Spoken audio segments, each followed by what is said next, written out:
오늘은요, 조성철, 조희준 원장님과 함께 얘기를 나눠보도록 하겠습니다. 대장에 관한 얘기를 해볼 건데요. 오늘의 주제는요, 대장암 조기 발견법, 그리고 분변 자멸 검사와 대장 내시경 검사에 대한 얘기를 나눠보도록 하겠습니다. 자, 선생님, 대장암은요, 위암 다음으로 요즘 가장 많이 발생하는 암이다라고 알려져 있는데, 대장암은 어떤 특징이 있고 왜 이렇게 많이 발생을 하는지도 궁금해요. 작년 우리나라 통계를 보면은 대장암은 전체 발병률이 3등, 남자에서 3등, 여자에서 3등 정도의 발병률이 발생하고 있습니다. 아시아인들의 장의 구조는 서양인하고 좀 달라요. 우리나라는 예전부터 채식 위주의 식습관 때문에 소장이 좀 더 짧고 대장이 좀 더 길어요. 채식 위주의 식습관은 유기질, 섬유질 때문에 소장에서 흡수가 빨리 될 필요가 없고 천천히 흡수되고 대장에서 수분을 더 많이 흡수하고 이런 구조인데 서양식 식습관 때문에 서양식은 이제 육식 위주잖아요. 육식은 반대로 소장에서 흡수를 많이 해야 돼서 소장이 좀 더 길고, 서양인들은 소장이 많이 길어요. 대장이 좀 더 짧아요, 아시아인. 우리가 식습관이 이제 육식으로 바뀌다 보니까 더 많이 대장이 길잖아요. 소장이 짧고 노폐물을 더 많이 배출을 못하니까 노폐물이 쌓여서 용종도 더 발생을 잘하게 되고 대장암을 좀 더 유발하게 됩니다. 좋은 말씀 해주셨는데요. 고기 위주, 서양식 위주의 식단이 우리가 시대적으로 변화하게 되면서 고기를 많이 먹게 되면 그거를 소화시키기 위해서 우리가 담즙액을 많이 분비하게 되거든요. 근데 담즙액은 고기를 지질을 소화시키는 거기 때문에 굉장히 독하다고 표현할 수 있습니다. 근데 그런 것들이 반복적으로 대장과 소장에 노출되면서, 특히 대장에 노출되면서 점막의 지속적인 자극과 변화를 유발하게 됩니다. 그런 변화들로 인해서 용종이 생기게 되고 그 용종이 점점 커지게 돼서 암으로 발전하게 되고, 결국에는 이게 스트레스랑 연결시킬 수도 있는 거예요. 이제 과민성 대장 증후군이라고 요즘 현대 질병들이 있거든요. 아무런 구조적인 문제가 없는데 그 신경성 때문에 굉장히 배가 항상 아프고 설사도 나고 많이 봤어요. 왔다 갔다 하잖아요. 신경만 좀만 쓰면 화장실을 가고. 아마 조희중 원장님도 그런 과민성 대장 증후군 저도 이렇게 편해 보이지만 장 트라볼타 표현한 데만큼 저도 그 과민한 상황에 대해서 우리 위장관이 제2의 뇌라고 표현할 만큼 신경 분포가 굉장히 많습니다. 뇌는 100% 신경으로만 구성된 기관이잖아요. 근데 위 신경의 3분의 1에 해당하는 게 위장관에 분포하고 있습니다. 그렇기 때문에 사람이 스트레스를 받는 것만으로도 배가 아프고 하는 거는, 옛 속담에 사촌의 땅을 사면 배가 아프다라는 표현이 있잖아요. 진짜 있는 과학적인 표현입니다. 맞아요. 스트레스를 받는 거예요. 사촌이 너무 부럽고 질투나고 해서 스트레스를 받는 것 때문에 그런 환자들이 굉장히 많아요. 특히 50대 이상 여성분들이 신경성, 과민성 대장 증후군 진단을 많이 내릴 수 있는데 굉장히 많이 오고, 이런 것들이 장에 자극을 주고 장에 우리가 정상적인 흐름을, 정상적 조직 그런 것들을 방해하고 트러블을 일으키기 때문에 용종 같은 거 더 자주 발생하는 것 같아요. 그렇군요. 식습관과 스트레스가 주 원인이 된다고 말씀을. 그렇죠. 잘 정리해 주셨습니다. 다음 질문 드릴게요. 만 50세 이상이면 누구나 대장암 무료 검진을 받을 수 있게 됐잖아요. 그런데 그 대장암 검사 방법이 분별 자멸 검사라고, 이 검사가 정확히 어떤 검사인지 궁금해요. 분별 자멸 검사는 분변. 그러니까 변에서 피 성분을 추출하는 거예요. 근데 피가 많이 나면은 눈에 확 보이잖아요. 검은색이거나 피색으로 보이는데, 그러지 않고 정상 변색인데도 그 중에 아주 소량의 피가 섞여 있는 걸 발견하는 거예요. 그러면 일반 사람들은 잘 모르겠네요. 그러면 눈에 봐서는 모르죠. 눈에서 모르고 왜 하는 거냐면 대장암에 걸렸을 때 흔히들 그 암에서 혈관들이 튀어나오기 때문에 그쪽에서 피가 조금씩 날 수가 있어요. 그래서 분변 자멸 검사에서 양성이 나오면, 근데 양성이 나왔다고 해서 다 대장암은 아니지만 양성이 나오면 대장 내시경 검사를 해서 그게 진짜 왜 분변 자멸 양성이 나왔는지 알아보기 위해서 대장 내시경 검사를 무료로 시행할 수가 있는 거예요. 하지만 그 분별 자멸 검사의 단점은 워낙 스크린 범위가 넓다는 거예요. 말 그대로 대장암일 때도 그럴 수 있고 위에 뭐 궤양이 있거나 염증이 있거나 하다못해 뭐 식도에도 잠깐의 구역질이 토할 수도 있거든요. 혹시나 또 잇몸에 피가 날 수도 있고 여러 가지 위장관의 출혈이 있을 수가 있는데 그런 것들이 조금이라도 있으면 분변 자멸 검사에서 양성이 나올 수가 있어요. 그렇기 때문에 분변 자멸 검사 양성이라고 해서 너무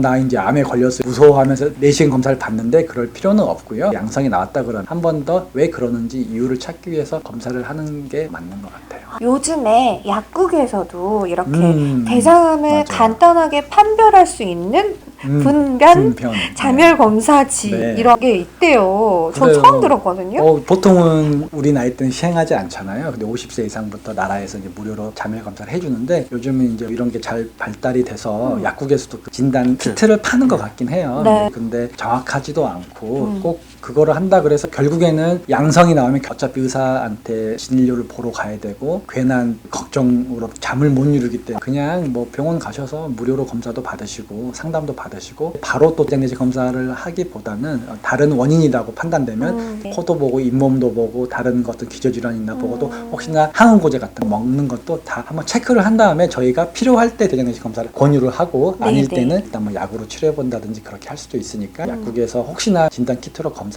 하였더라도 그 양성이 나오면 바로 병원 검사를 받아보는 것을 권유드립니다. 네, 놀라지 마시고 그냥 그럼요. 병원으로 오라는 그렇죠. 말씀이시죠? 네. 분변 자멸 검사의 양성을 나타내는 여러 가지의 상황들을 말씀해 주셨는데요. 전 세계 인구에 많은 사람들이 치액을 갖고 계시는 거 알고 네. 그래서 맞아요. 내치액, 외치액까지 다 포함하면 너와 나 둘 중에 한 명은 사실 치액을 가지고 있다. 우리가 밝히지 않아서의 문제지 거의 50% 이상일 수도 있다.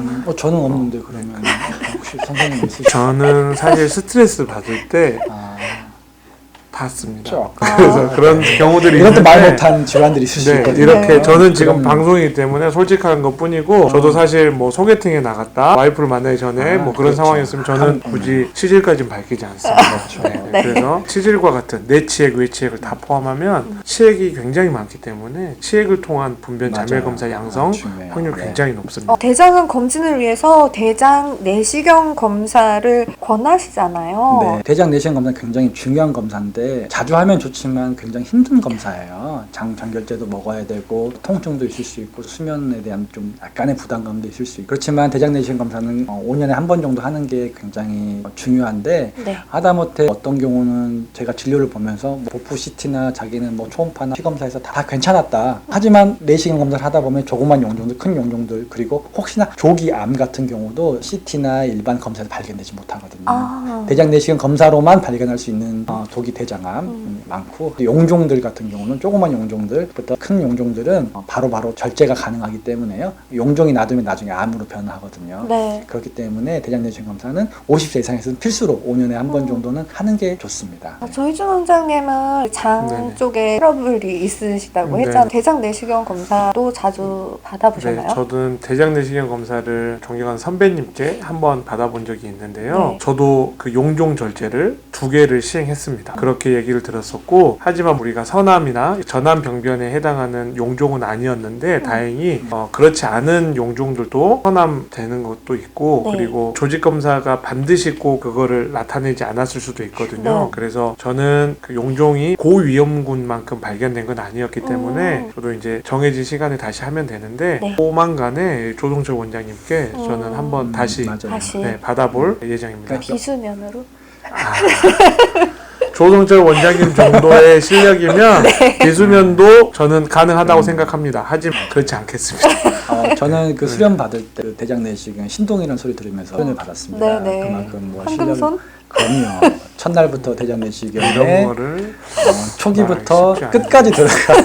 끝까지 들어가는 굉장히 어렵거든요. 네네. 그거는 뭐 근 10년 내에 없었던 금손입니다. 지금 원장님 그 처음 내시경 했을 때, 네네, 대장했을 때 며칠 정도 걸리셨나요? 저는 벌써 숙달 되는데 끝까지 들어가는데. 입으로 나왔죠. 내시경이 그렇죠. 소장을 내시경. 넘어서 역으로 나와서 입에서 카메라가 사람 얼굴을 찍는 농담입니다. 농담이죠. 저희들이 그렇게 농담을 하곤 합니다. 네. 너무 많이 들어가면 그러다가 입에서 내시경 나오겠다라고 표현하는데 맞아요. 그만큼 뛰어납니다. 아. 네, 뛰어나고 뭐 저도 사실 아닙니다. 저는 이런 얘기까지는 안 네. 하겠습니다. 대장 너무 내시경의 겸손해지면서 제가 그러는데요. 다른 내과. 자, 그러면 대장 내시경 이상입니다. 검사를 받으려면 일단 뭐 네. 장비가 있고 큰 병원을 가야 되는 게 맞죠? 그럼요. 그 이제 제일 중요한 거는 소화기 내시경 전문의가 있는지가 제일 중요합니다. 네. 소화기 내시경 전문의라는 거는 우리나라에서 내과 전문의를 따고 나서 그 후에 내시경만 전문으로 1년 이상을 배운 사람에게 네네. 주는 자격이죠. 자격입니다. 아. 그러니까 내시경 학회에서 주는 자격인데요. 예. 요즘에는 이제 위랑 대장 내시경이 워낙 많기 때문에 보험을 해주기 때문에 내시경 뭐 전문이지 않은 분들도 내시경을 하는 경우가 간혹 있는데 제일 중요한 거는 내시경 전문의한테 하는 거. 그래야지만 또 응급 상황에서 대비가 됩니다. 그리고 뭐 출혈 같은 경우 생길 수 있으니까 특별된 전문의들만 위험성 대처할 수 있기 때문에 그거 일단 확인하시고 그 다음에 장비들 네. 내시경 장비가 어느 정도 갖춰졌는지.